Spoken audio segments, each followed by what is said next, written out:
नौकरी और रोजगार का मुद्दा कितना बड़ा है ये जग जाहिर है। इस मुद्दे को हर एक दल, हर गठबंधन भुना रहा है। नीतीश कैबिनेट ने 1 करोड़ युवाओं को रोजगार और नौकरी देने का ऐलान किया, तो अब कांग्रेस भी रोजगार मेला लगाने वाली है और इस कार्यक्रम में भी कांग्रेस ने एकला चलो की रणनीति अपनाई है, तो इस पर सियासत शुरू हो गई है।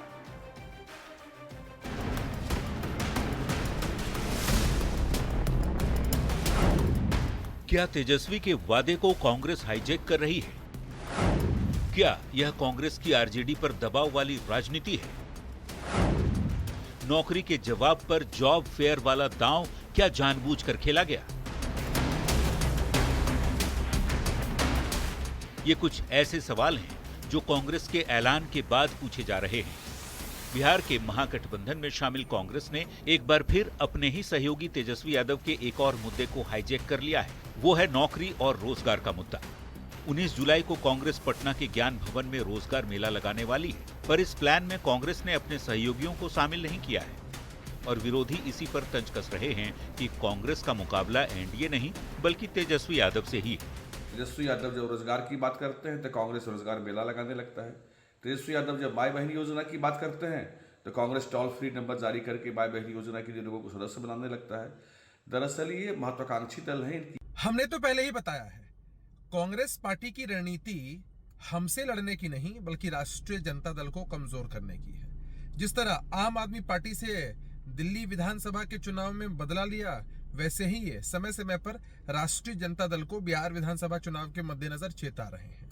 इनकी सारी योजनाओं और वादों को हाईजैक कर रहे हैं। पर कांग्रेस इस आरोप को खारिज कर रही है और रोजगार मेले को राहुल गांधी का विजन बता रही है। नेता राहुल गांधी जी ने जब बिहार की स्थिति देखी कि युवा भटक रहे हैं, तो उनके निर्देश पर यूथ कांग्रेस एक रोजगार मेला आयोजित कर रही है और उसमें बड़ी बड़ी कंपनियां आ रही हैं। हम चाहेंगे कि बिहार के पढ़े लिखे नौजवान आए और वहां से नौकरियां लेकर जाएं। उनके चेहरे पर दिखी खुशियां हमारे लिए भी। आरजेडी नेताओं का कहना है कि कांग्रेस महागठबंधन की योजना को ही धार दे रही। इंडिया गठबंधन पूरी मजबूती के साथ, पूरे संकल्पों के साथ बिहार के नौजवानों के नौकरी और रोजगार के प्रति संकल्पित रही है और उसी संकल्प को सभी दल अपने अपने स्तर से आगे बढ़ाने का काम कर रहे हैं। कांग्रेस की मंशा पर सवाल इसलिए खड़े हो रहे हैं क्योंकि ये पहला मौका नहीं जब गठबंधन की योजना या यूं कहें कि तेजस्वी की योजना को अपना बताकर कांग्रेस प्रचारित भी कर रही है। क्योंकि इससे पहले तेजस्वी ने माई बहन योजना का ऐलान किया, कांग्रेस ने रजिस्ट्रेशन शुरू करवा दिया। तेजस्वी के पलायन वाले एजेंडा को हाईजैक कर कांग्रेस ने पलायन रोको पदयात्रा की। तेजस्वी ने दलित पिछड़ों के हक की बात की तो नालंदा में कांग्रेस ने दलित सम्मेलन किया। जातीय गणना को तेजस्वी ने उपलब्धि बताया तो कांग्रेस ने जातीय गणना की रिपोर्ट को गलत बताया। तेजस्वी ने 10 लाख नौकरी का वादा किया तो उससे पहले कांग्रेस रोजगार मेला लगाने जा रही है। तो सवाल उठ रहे हैं कि क्या ये दांव जानबूझकर खेला गया है? न्यूज 18 के लिए पटना से संवाददाता रवि एस नारायण। तो महागठबंधन में नौकरी रोजगार के मुद्दे पर खींचतान के बीच सरकार लगातार फैसले ले रही है और उसे लागू भी कर रही है। सीएम नीतीश कुमार ने एक्स पर पोस्ट कर बीपीएससी टीआरई 4 को लेकर एक बड़ा ऐलान कर दिया है। सीएम ने अधिकारियों को निर्देश दिया है कि सरकारी स्कूलों में शिक्षकों की रिक्तियों की गिनती की जाए और नियुक्ति के लिए टीआरई 4 की परीक्षा जल्द ली जाए। उन्होंने एक्स पर लिखा है कि राज्य सरकार ने पहले ही स्पष्ट कर दिया है कि नियुक्ति में 35% महिलाओं के लिए आरक्षण का लाभ बिहार की निवासी महिलाओं को ही दिया जाएगा।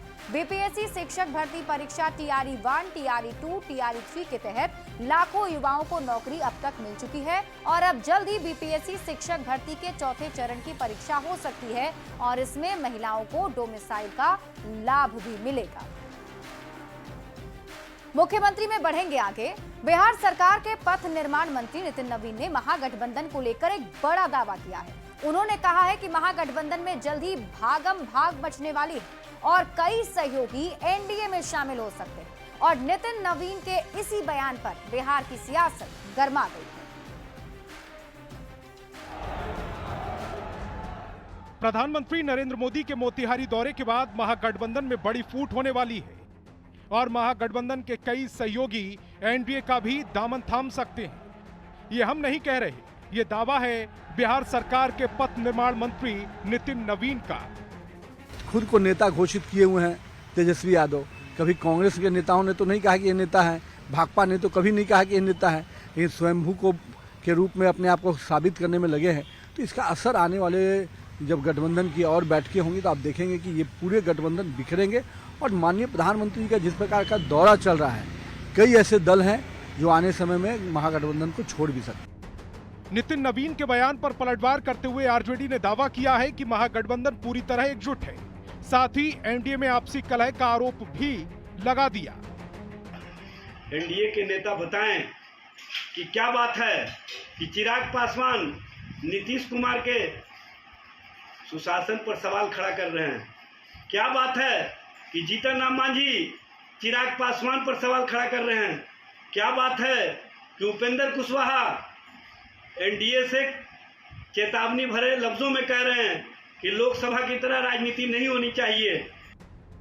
आरजेडी के हमले पर पलटवार करते हुए जेडीयू ने कहा, एनडीए नीतीश के नेतृत्व में मजबूती से चुनाव लड़ने को तैयार है, पर महागठबंधन में नेता के नाम पर ही सहमति नहीं बन पाई। जो महागठबंधन के बड़े घटक दल के राष्ट्रीय अध्यक्ष हैं, वो राजनीति के मातम में हैं, पुत्र मोह में कि हमारे बेटा को नेता घोषित करो। घटक दल में सहमति नहीं बन रही है। प्रधानमंत्री 18 जुलाई को मोतिहारी में सभा करने वाले हैं और उससे पहले ही यह भविष्यवाणी की जा रही है कि उनके बाद क्या होगा। बहरहाल किसके दावे में कितना दम है, ये तो आने वाला वक्त ही तय करेगा। न्यूज़ 18 के लिए पटना से संवाददाता आनंद अमृतराज की रिपोर्ट।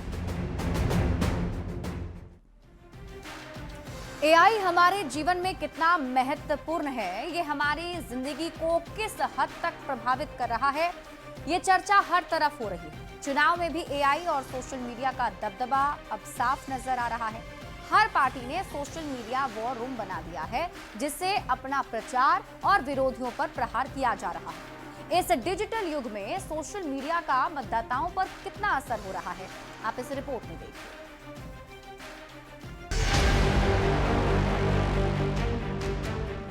हर हाथ में मोबाइल है और हर मोबाइल में कई ऐप्स। एक रिपोर्ट के मुताबिक औसतन एक यूजर दिन के 2.5 से 3 घंटे इन सोशल मीडिया ऐप्स पर बिताता है। ये बात राजनीतिक दलों को भी अच्छी तरह पता है कि सोशल मीडिया प्रचार का कितना शानदार जरिया है। इसकी अहमियत को देखते हुए लगभग हर पार्टी ने अपना सोशल मीडिया वॉर रूम तैयार किया है। एआई और सोशल मीडिया एक्सपर्ट्स को बहाल किया है ताकि चुनाव से पहले जारी डिजिटल लड़ाई में वो बाजी मार सके। सोशल मीडिया प्रचार के लिए बाकायदा टीमें बनाई गई हैं। इन टीमों ने प्रचार की रणनीति बनाने, पार्टी की नीतियां लोगों तक ले जाने के अलावा सियासी हमलों का जवाब देने का जिम्मा संभाल रखा है। बीजेपी का दावा है कि नरेंद्र मोदी के सत्ता में आने के बाद 2014 से शुरू हुई डिजिटल क्रांति के कारण सोशल मीडिया को चुनावी प्रचार के लिए राजनीतिक दलों ने बड़े हथियार के तौर पर इस्तेमाल करना शुरू कर दिया। देखिए, डिजिटल क्रांति और संचार क्रांति का ये दौर प्रधानमंत्री नरेंद्र मोदी जी के नेतृत्व का प्रतिफल है कि आज सोशल मीडिया का प्रयोग सभी दल अपनी बातों को लोगों तक पहुंचाने के लिए कर रहे हैं। शुरुआत करने का क्रेडिट भले किसी को भी जाता हो, पर एक बात साफ है कि सोशल मीडिया प्रचार पर जोर हर पार्टी लगा रही है। राजनीतिक विश्लेषकों की माने तो सोशल मीडिया पर चुनावी प्रचार के सकारात्मक और नकारात्मक पक्ष दोनों ही हैं। हमेशा ध्यान रखना चाहिए हमारे हिस्से में कौन से चीज़ आने वाली है।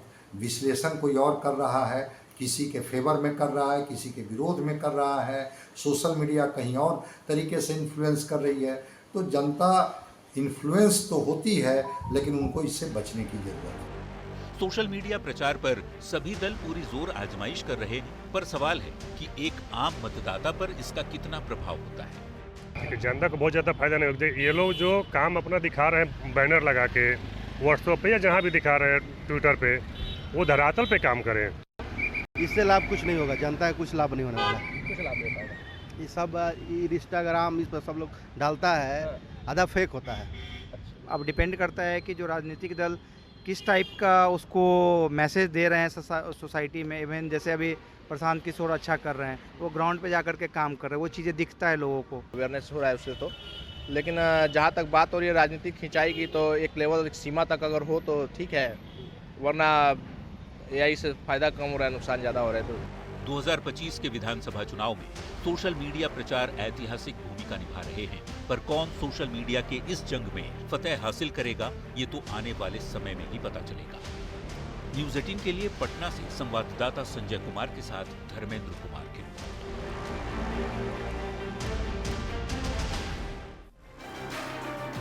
और मुख्यमंत्री में अब आपको सुनाते हैं बयान बवाली, यानी ऐसा बयान जिस पर बवाल मच गया। केंद्रीय कृषि राज्य मंत्री रामनाथ ठाकुर ने महागठबंधन को कौरवों का सेना बताया है और लोगों से अपील की है कि अगर बूथ पर महागठबंधन के लोग आपको दिखाई दें तो उन्हें लाठी से पीट कर हराएं। रामनाथ ठाकुर के बयान पर अब बवाल मच गया है। दुर्योधन को धूल चटाने का काम करेंगे, कृष्ण के रूप में दुर्योधन को धूल चटाने का काम करेंगे। बिहार विधानसभा का सियासी रण अब कुरुक्षेत्र बन चुका है। इस महाभारत में कौरव और कृष्ण की भी एंट्री हो गई है। मोतिहारी में एक सभा को संबोधित करते हुए केंद्रीय कृषि राज्य मंत्री रामनाथ ठाकुर अति उत्साहित हो गए और जनता से महागठबंधन के लोगों को पीट कर हराने की अपील कर डाली। गठबंधन के लोगों को होने वाले महाभारत में हर एक लोग बूथ पर जाए और लाठी लेकर महागठबंधन के लोगों को पीट उसको हराने का काम करें। रामनाथ ठाकुर के बयान पर आरजेडी ने पलटवार किया और कहा कि मंत्री के बयान लोकतंत्र नहीं लाठी तंत्र का प्रतीक है।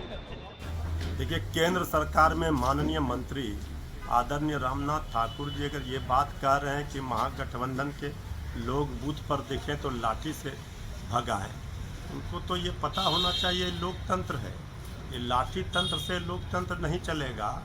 अब इसे किस राज्य की संज्ञा दी जाए? अपराध पर लगाम लग नहीं रहा है, यहाँ तो गोली और लाठी अपराधी चला रहे हैं, सरकार चुपचाप बैठी है। रामनाथ ठाकुर ने कहा कि बिहार का विधानसभा चुनाव महाभारत से कम नहीं है और इसमें महागठबंधन के लोग दुर्योधन की भूमिका में हैं और एनडीए कृष्ण का किरदार निभा रहा है। चुनाव से पहले जुबानी तीरों का प्रहार धारदार होता जा रहा है, पर देखना ये होगा कि जनता वोट का ब्रह्मास्त्र किसके पक्ष में चलाती है। मोतिहारी से संवाददाता अवनीश कुमार के साथ पटना से रवि एस नारायण की रिपोर्ट। और मुख्यमंत्री में अब आपको दिखाते हैं चुनावी वायरल, यानी ऐसी तस्वीर जो चुनावी मौसम में वायरल है। और आज इस सेगमेंट में हम आपको एक नहीं बल्कि दो तस्वीर दिखाएंगे। पहली सीएम नीतीश कुमार की तस्वीर और दूसरी नेता प्रतिपक्ष तेजस्वी यादव की आपके टीवी स्क्रीन पर रख रहे हैं। दोनों ही नेता बारिश के मौसम में लोगों के बीच पहुंच रहे हैं। पहली तस्वीर आप सीएम नीतीश कुमार की देख रहे हैं जब वो समस्तीपुर में योजनाओं की सौगात देने पहुंचे थे, और ये दूसरी तस्वीर तेजस्वी यादव की है जब वो राघोपुर में सभा करने पहुंचे। बारिश झमाझम हो रही है, पर इसके बावजूद काम जारी है, क्योंकि मौसम बरसात का ही नहीं चुनाव का भी है।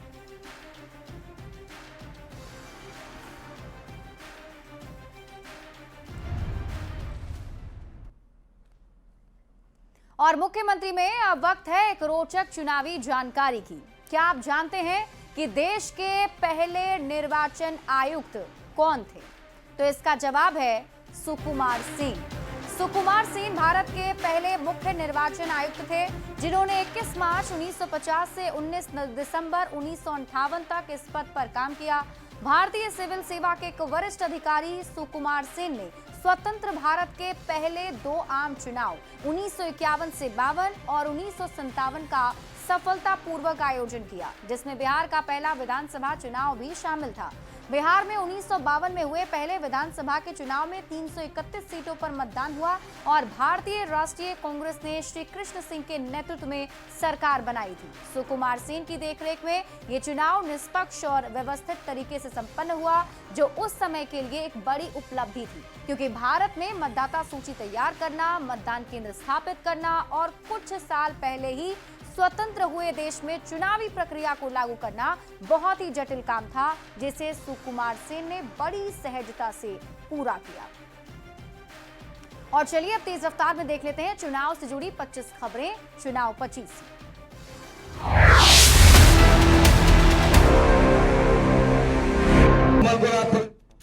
27 जुलाई को बाढ़ विधानसभा क्षेत्र में प्रशांत किशोर की सभा कार्यक्रम की तैयारी में जुटे हैं जन सुराज के कार्यकर्ता।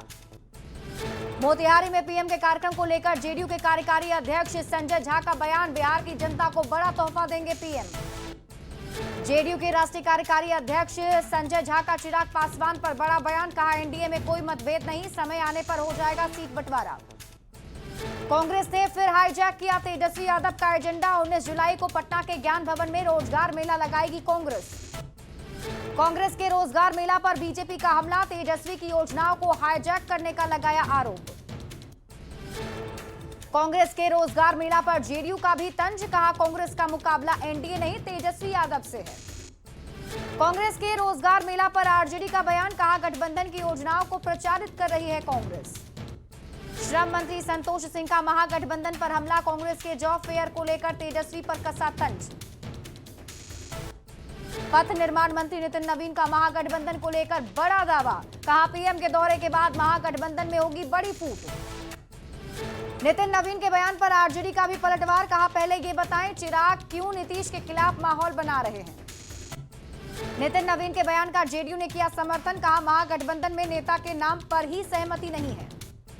कांग्रेस सांसद अखिलेश प्रसाद सिंह का बयान, मुंगेरी लाल के हसीन सपने देख रहे नीतीश कुमार। युवक की थाने में पिटाई पर बढ़िया से आरजेडी विधायक बच्चा पांडे का फूटा गुस्सा, पचरुखी थाना प्रभारी को लगाई फटकार, कहा दोषी है तो जेल भेजो, निराधार पिटाई क्यों। किशनगंज में प्रशांत किशोर ने विशाल जनसभा को किया संबोधित, निर्वाचन आयोग पर मतदाता सर्वेक्षण के नाम पर मुसलमानों को परेशान करने का लगाया आरोप। कैमूर के अधौरा प्रखंड में जनता से मिले मंत्री जमा खान, लोगों को समस्याओं को सुना, विकास कार्यों का लिया जायजा। चुनावी महाभारत में केंद्रीय मंत्री रामनाथ ठाकुर का बवाली बयान, महागठबंधन के नेताओं को बताया दुर्योधन।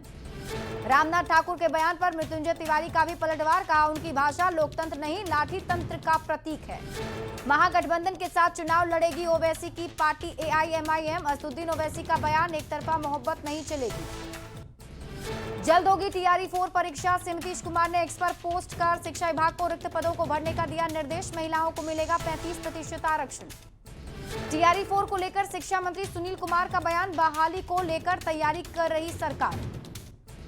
लखीसराय में केंद्रीय मंत्री ललन सिंह ने पुल निर्माण के लिए 472 करोड़ की दी सौगात, सालों पुरानी मांग पूरी होने से लोगों में उत्साह। अश्विनी चौबे का तेजस्वी यादव पर बड़ा हमला, तेजस्वी यादव को बताया इलार बिलार। जहानाबाद में केंद्रीय मंत्री जीतन राम मांझी की पार्टी हिंदुस्तानी अवाम मोर्चा ने की प्रेस कॉन्फ्रेंस, चुनाव से पहले विधानसभा कमेटी का गठन शुरू। केंद्रीय राज्य मंत्री सतीश चंद्र दुबे ने प्रधानमंत्री मोदी के मोतिहारी दौरे को जताई खुशी, विपक्ष पर बोला जोरदार हमला, कहा विपक्ष को सरकार ने मुद्दा विहीन कर दिया है। बीजेपी सांसद संजय जायसवाल ने तेजस्वी यादव पर साधा निशाना, कहा मृत और फर्जी लोगों के नाम क्यों ना काटे जाएं। और इसी के साथ इस बुलेटिन में अभी के लिए बस इतना ही। आप देखते रहिए